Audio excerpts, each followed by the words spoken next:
Je suis présentement avec Alexis Saint-Laurent, influenceur web matapédien. Ça va bien? Ça va bien toi, Christophe? Ça va super bien. On va commencer avec un peu de statistiques. Donc, sur TikTok, tu as plus de 400 000 abonnés. Sur Instagram, c'est plus de 30 000 abonnés. Donc, on peut dire que ta carrière est bien lancée. Là, ça commence bien. Ça fait du monde. C'est beaucoup de la population d'Amkoui, ça.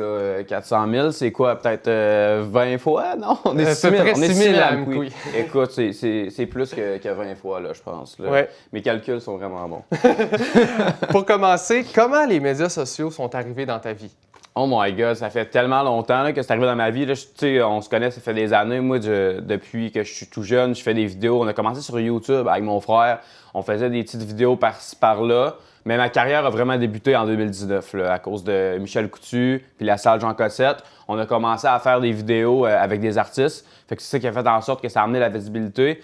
Puis surtout avec le coronavirus qui a chamboulé nos vies en 2020, bon, on avait juste ça à faire des vidéos. Fait que j'ai juste continué ma lancée, puis là, ça a juste comme monté en flèche, puis voilà ce que j'en suis aujourd'hui.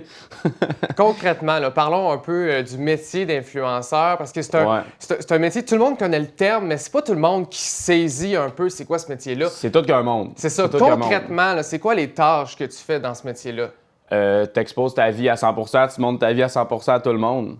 C'est vraiment juste ça. Je veux dire, tu crées ton propre contenu. Donc, ça dépend. Comme moi, par exemple, je fais du contenu un peu plus comme lifestyle sur Instagram. Donc, mode de vie. Je présente mon mode de vie au quotidien, mes voyages, qu'est-ce que je fais dans ma vie. Puis plus sur TikTok, je suis comme mode de vie aussi, mais je suis aussi vraiment axé sur l'humour. Donc, je fais beaucoup d'humour sur TikTok.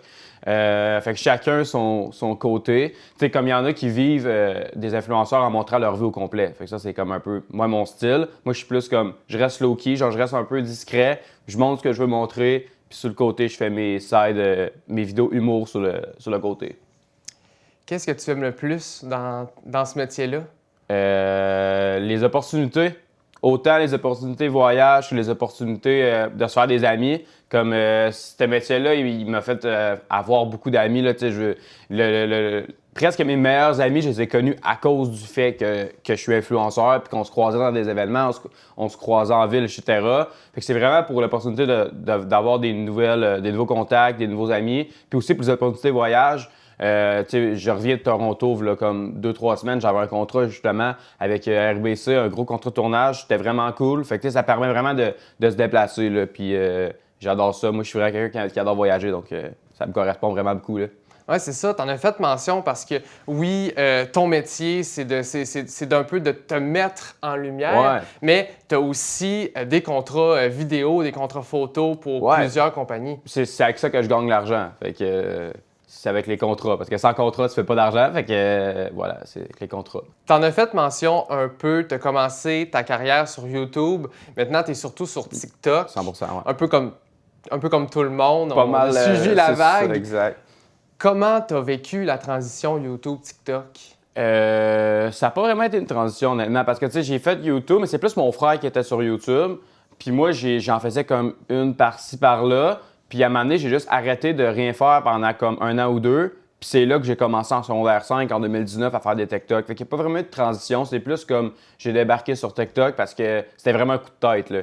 Genre dans la vie, c'est bon les coups de tête, là. On était, je me rappelle, à Diffia Mordicus, c'était Bleu Jeans Bleu qui était en spectacle. Après le show, on a juste comme, on mangeait avec la gang. Je sais pas si t'étais long, super avec la gang. Puis là, Michel, il m'a juste dit genre, hey, fais un TikTok avec Claude Cobra de Bleu Jeans Bleu. Puis on a juste fait une danse, là. Puis moi, je danse pas dans la vie, là. Puis on a juste fait une danse pour le fun. Puis c'est vraiment ça qui a comme parti. Après ça, j'ai juste comme continué à en faire. Fait que la transition, c'était juste pas mal. C'était pas mal le coup de tête, honnêtement. En fond, TikTok est arrivé quasiment par hasard dans ta vie, parce que c'est même pas toi qui as pensé à faire ton premier. Ben non, c'est même moi, c'est Michel qui m'a dit fais ton premier TikTok. Michel Coutu, pour ceux qui ne connaissent pas, le propriétaire de la salle de spectacle, le directeur général de la salle. Puis j'ai fait let's go, j'ai embarqué, puis ça a tout de suite popé. Là. Puis j'ai été vraiment d'un premier aussi au Québec à commencer. Là. Écoute, on n'était vraiment pas beaucoup de créateurs au début, en 2019-2020. Fait que j'étais vraiment d'un premier, puis c'est ça qui a vraiment aidé. Là. Oui, c'est ça, à ce moment-là, c'était le début de la plateforme. Ouais, puis tu sais, la concurrence n'existait pas, là. Puis là, en ce moment, on est pogné dans une de grosse concurrence, avec tous les TikTokers, genre, le concept, on le prendra pas parce que quelqu'un l'a déjà fait, puis là, c'est comme, Je sais pas si tu comprends. On était pas rendu dans une pénurie d'idées, tandis qu'au début de TikTok, on avait tellement d'idées parce qu'il n'y avait aucun créateur. Fait que c'est nous qui créions les choses, tu sais. Fait que c'était vraiment. C'est comme ça que ça a commencé en fait. Là. Ouais. Comment tu fais ta gestion d'idées? Parce que là, tu disais, vous êtes plusieurs créateurs. Fait que comment pas empiéter sur les créations d'un autre et tout ça? Tu essaies d'être original, tu essaies de faire des vidéos parce que moi, par exemple, je fais de l'humour. Fait que tu essaies de faire des blagues qui n'ont pas été déjà faites, etc. Puis tu sais, des fois, c'est difficile, mais tu peux les reprendre, mais tu peux les faire à ta sauce. Puis si ça ressemble trop, tu donnes une créditation. Mais non, j'essaie vraiment d'être le plus original possible. Puis là, au début, tu parlais de l'horaire, comment j'organisais ça dans le fond. Ouais. Ouais, ben la fois, moi, je suis vraiment genre très flexible. Là. Je me donne pas d'horaire parce que. Je me donne pas d'horaire. Moi, je vais vraiment par la passion, OK? Là, genre, je me réveille un matin ou dans la journée, je me suis dit, genre, ça me tente de filmer ça. Il y a ça qui se passe dans l'actualité en ce moment. Je vais faire une joke là-dessus. Let's go, ça part. Tu sais, je veux pas arriver et me dire, OK, aujourd'hui, on est samedi. Moi, la fin de semaine, j'utilise ça pour filmer. Non. Tu sais, je veux faire des vidéos vraiment spontanées sur le moment que je sais que j'ai envie de le faire. Fait que, tu sais, mon horaire est vraiment, genre, très flexible. Oui, encore une fois, ça rejoint un peu ton but de vouloir être le plus authentique possible. Exactement. Puis, tu sais, je veux dire, influenceur, c'est une job pour vrai qui dure tout le temps, à temps plein, on va se le dire. Tu sais, je veux dire, peu importe ce que je fais, que je sois pas sur les caméras ou que je sois en dehors des caméras, c'est quand même un travail. Parce que, tu sais, tu t'en vas en public, puis le monde vient te voir. Tu as quand même un rôle de société à jouer avec le monde. Tu sais, tu comprends ce que je veux dire un peu? Là, je veux dire, je fais des voyages, comme je dis, je fais des sorties, je décide de filmer. Ça rentre un peu dans du travail parce que, tu sais, je montre ma vie aux gens. Fait que c'est un peu du travail, tu comprends? Je passe ça sur mes réseaux sociaux. Donc, moi, je vois ça de même. C'est un peu une job à temps plein. C'est quand le monde dit « les influenceurs ne travaillent pas, ça se pogne bien. » Moi, non. Là. Moi, je vois ça comme plus, on est payé à montrer notre vie au complet puis dans la vie des gens. Là. Fait que, ouais.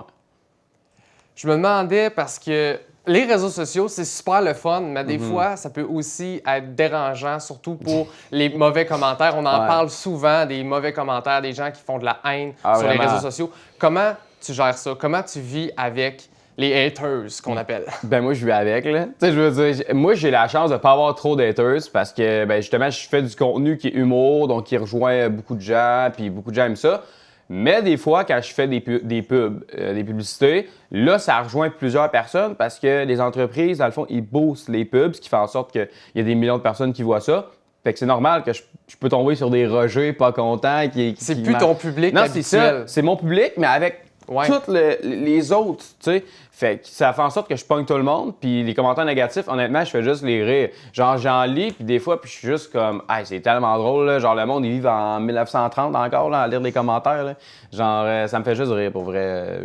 Ça me tient même pas rigueur, honnêtement. Ça me fait rire. Je m'en fous, là. Tu sais, au final, c'est pas eux autres qui touchent le bill, c'est moi, là. Fait que. C'est sûr. En terminant, quel conseil tu donnerais à quelqu'un qui voudrait faire ton métier, qui voudrait devenir influenceur?